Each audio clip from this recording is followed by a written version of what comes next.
Hello everyone. Now this is the first time I've done a video like this, but I'm at a point now where I can't take it anymore. I'm frustrated, I'm mad, and I'm tired of the injustice that's been placed upon our people.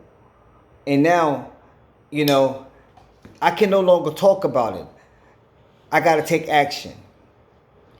And I'm asking everyone who follows me, who likes my videos, I need you guys to share this. We need to get the word out. And what we're going to do, I want to talk about the injustices that's going on with our fellow African Americans. Now listen to what I say, African Americans, because we are Americans. I have a son. I got two sons. And they're 14 and 9. And I am afraid for them. I am afraid. I'm talking to my sons right now on how they need to conduct themselves when they get older or if the police are called on them. I tell them if the police are called and a white person is called, just be quiet. Don't say anything because you're automatically wrong. We got people, we got a brother, I'm just hit a couple names. Ahmaud Arbery. This brother is jogging. He's jogging in a white neighborhood, and they take him and they kill him. And then the DA from that city and all of them let the two white men go home. Let them go home. Don't charge them with anything. Thank God the video got leaked because they recused themselves from the case. And now those guys are facing justice. It's getting to a point now where just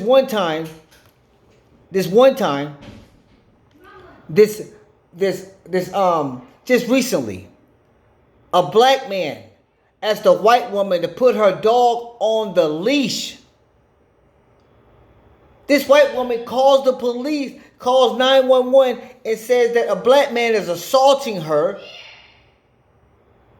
and doing all these things to try to get the police there, because she knows if the police gets there, it doesn't matter what we say. It doesn't matter no more. If the police comes, we're going to jail, if not killed. Little black boy up north, playing at the playground with a play gun. He's no older than 12 years old and the police kill him. I think it's Philip Castile. He's in the passenger seat. There's no need to be asking anybody for ID when they're in the passenger seat. They have not committed any crime or broke any laws. The police officer asked this man, "Give me your ID. I need to see your ID." He has his hands up. He reaches to get his ID and the police shoots him and kills him. You just had this brother, George Floyd. I don't know what reason for that thing. I think it's so many different stories, but one story I heard is he was trying to write a check and they thought it was a bad check and they called the police. So you mean to tell me you're going to die over, oh my God, you're going to die over a check and the check was good? Now I haven't corroborated all those facts, but that's what the story I've been getting. And it's 4 police officers and one is on his neck and he's telling him, "I can't breathe. They are trying to kill me." And they kill him. Then you got Trayvon Martin walking home. Walking home. and he gets killed. You got the guy named Mike, I think that's his name. Had his hands up and he gets killed.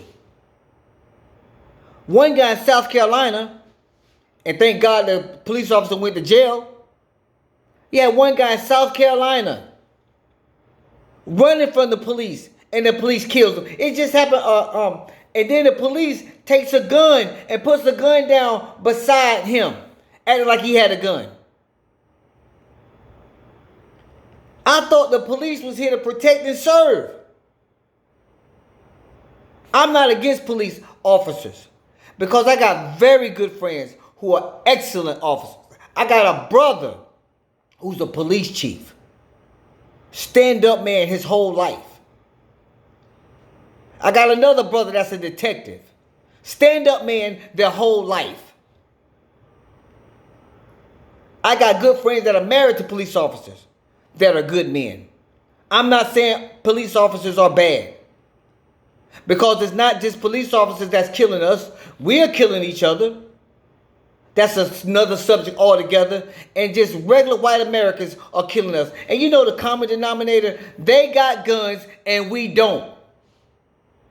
We're getting killed and we're unarmed. One man selling cigarettes in New York gets killed. One man selling CDs in Texas gets killed. When is it going to stop? When is it going to stop? I know what we're going to do. We're going to get together. We're going to get all the people together and we're going to go march. We're going to go march. What has marching has accomplished? Nothing. We still dying. It hasn't accomplished nothing. We still dying. Now, it might have worked back in the day in the civil rights movement with Martin Luther King, but this is a new time and a new era, and people, we are stronger than you think. We are strong. We got COVID-19 going on, and we already know it's going to blow up again, and we're still opening up the economy. Why? Because they want the money. They want the money. What do we have? We got money. And what we do, we spend that money at those establishments. We spend money at those establishments. Money makes the world go round. You know who pays the policeman's salary? We do. So why can't we control the narrative now? How about instead of marching, let's come together and start boycotting. Let's start spending money with black businesses. Let's support our own. Then, let's get some of these black businesses and these black business owners, let's get them to start running for some of these public offices. Then we can get some of us inside that circle that can give us a voice.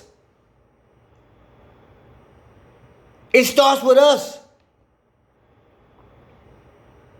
My friend suggested that we should boycott and spend our money with only ourselves from June the 8th to June the 12th.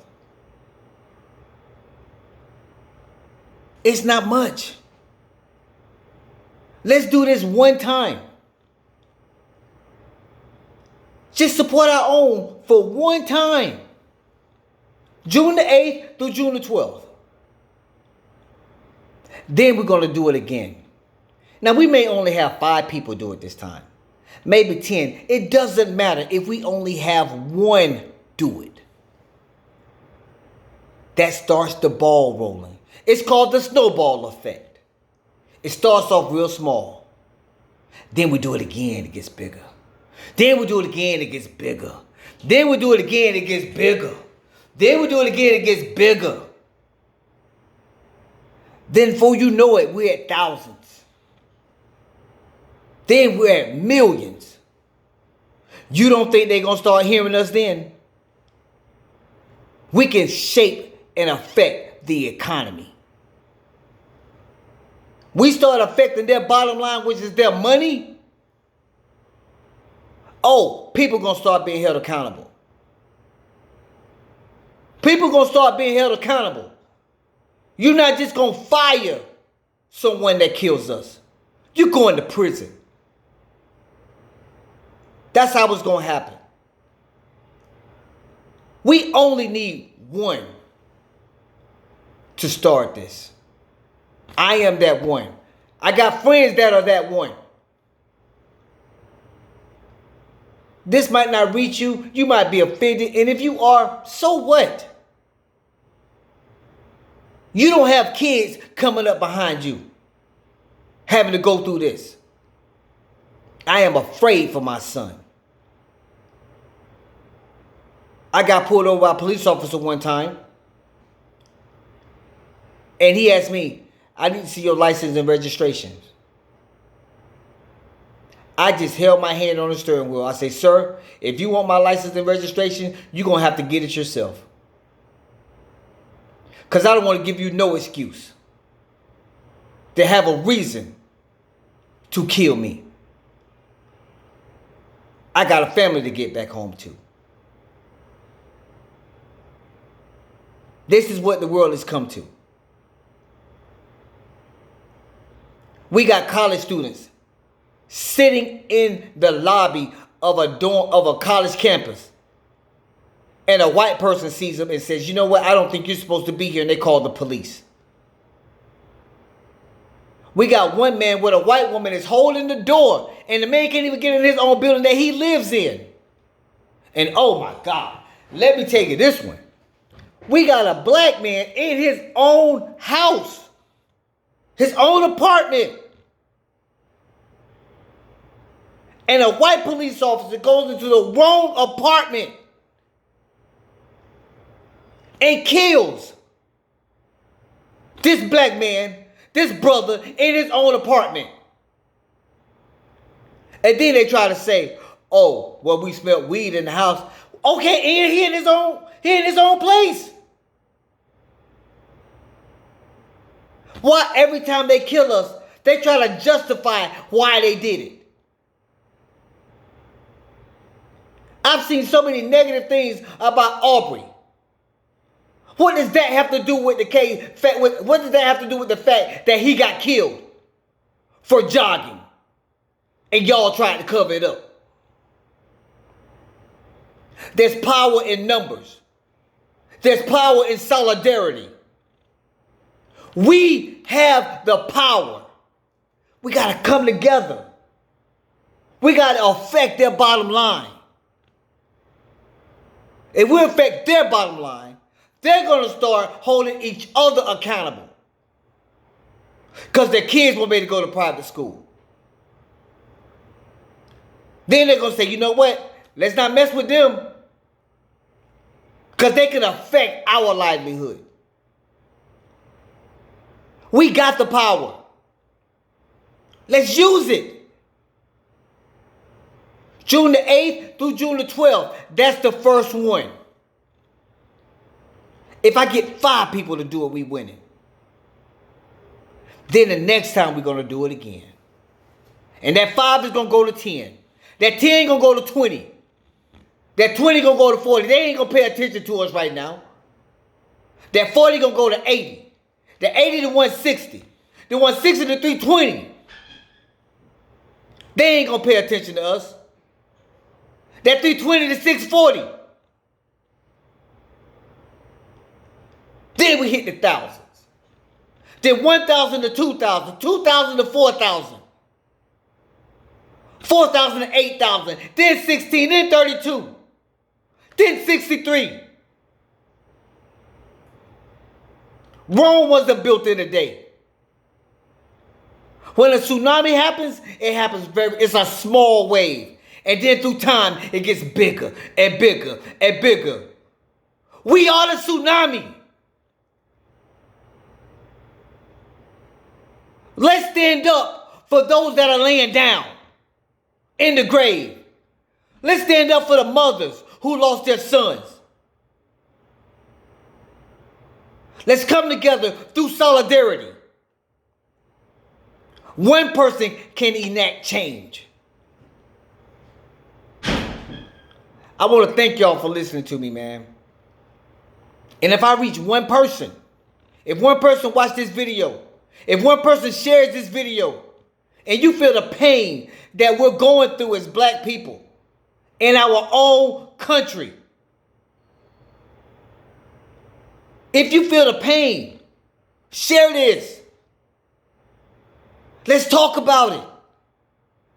Let's be that tsunami. The tsunami of change. If another brother dies, that's too many. It's too many. Thank y'all for listening. Stand up for those that are laying down. I'm out. Peace.